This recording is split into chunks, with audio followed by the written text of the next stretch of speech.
For off-road recovery, many invasive or extreme maneuvers can be successful and are never reported. So drivers are often fearful of leaving that roadway because it will cause an accident and result in using that road side for an emergency maneuver. In other words, the main thing to keep in mind of is important fact that many of the reported roadside crashes result in either fatigued or impaired driving. That's crucial. So the shoulder often gives you the best escape path because using that roadside is better than colliding onto another vehicle because you're thinking about it as a safety measure. So successful off-road recovery often happens when you're leaving that roadway immediately. So it's required when you're leaving that roadway immediately.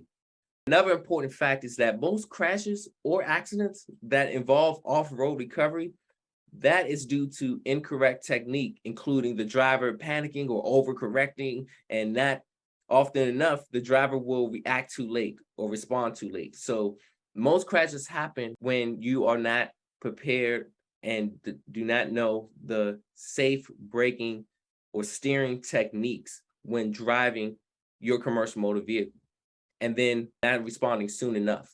That is very important to be prepared and know these steps. So off-road recovery is generally safe when the shoulder is wide enough to accommodate the vehicle and yet firm enough to support the vehicle itself. Now, there are 5 basic steps to follow when you pull onto the roadside.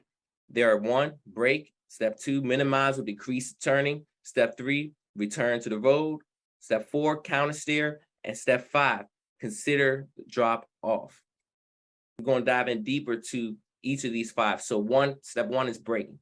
If you need to leave the road and avoid a collision, you want to brake before turning. You want to reduce the speed as much as possible. And you want to use controlled or stab braking to prevent loss of control. And if you're operating a vehicle with anti-lock braking systems or ABS, to keep braking until you reach a safe speed. And you also want to read and follow the vehicle owner's manual for guidance on emergency braking. That's always important. Step 2, you want to minimize or decrease turning. So you want to keep one set of wheels on the pavement to aid and help that traction and maintain control of your vehicle by keeping a straight course to avoid a skid, because each turn creates a danger of skid. And that's why you also want to avoid a quick turn onto the roadway, and you want to concentrate and focus on steering. Step 3 is return to the road. So stay on the roadside until your vehicle comes to a complete stop. So when the situation has passed and when it's safe to do so, then you want to signal and check your mirror before returning to the travel lane, and then allow your vehicle to slow as much as possible before returning to that road. Because if the road is blocked by a parked vehicle, a sign, or other obstacle, then you'll need to return or get back to the road more quickly. But when you're ready, turn the steering wheel sharply towards the roadway, and then turn sharply will allow you to determine the point of return to that road. And it helps you to counter steer as well. Now, attempting to gradually return to that roadway can cause you to lose control of your vehicle or damage the sidewall of your steering tire. And this can make it extremely difficult to control your vehicle. That's why it's important to keep in mind of those steps. Step 4 is the counter steer. So you want to turn quickly in the direction of the roadway as soon as the right front wheels rise up to the road surface. And you want to avoid understeering or oversteering.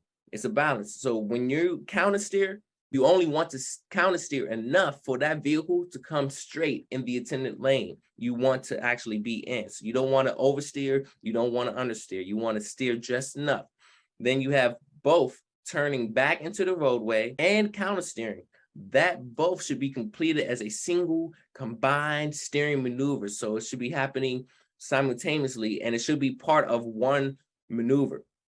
And step 5, consider drop off. So you want to avoid jerking the wheel in an attempt to try to immediately turn back on the road, because the vehicle may overturn or it may oversteer or veer, and it may travel across the roadway if you try to return to the road too quickly. No, this does happen if a vehicle is too close to the edge of the roadway and the wheels will drop off of the pavement.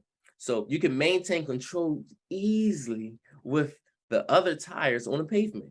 And then just remember to follow the same steps as you would for off-road recovery. Those are the 5 steps to safely maneuver off-road recovery. Hey, BET Trainer here. Listen, if you really had true value out of this video, go ahead and click that like button and share some honest comments about this video, because this is going to help other people as well see the video and get the value information, so that way they can be inspired by what you're doing right now as well. So also, if you want to get the latest updates, go ahead and click the subscribe button, so then you can be able to always be updated on the next instant video that will be put out. So again, go ahead and do that. And this video was sponsored by BET Life Services and CDL for Life.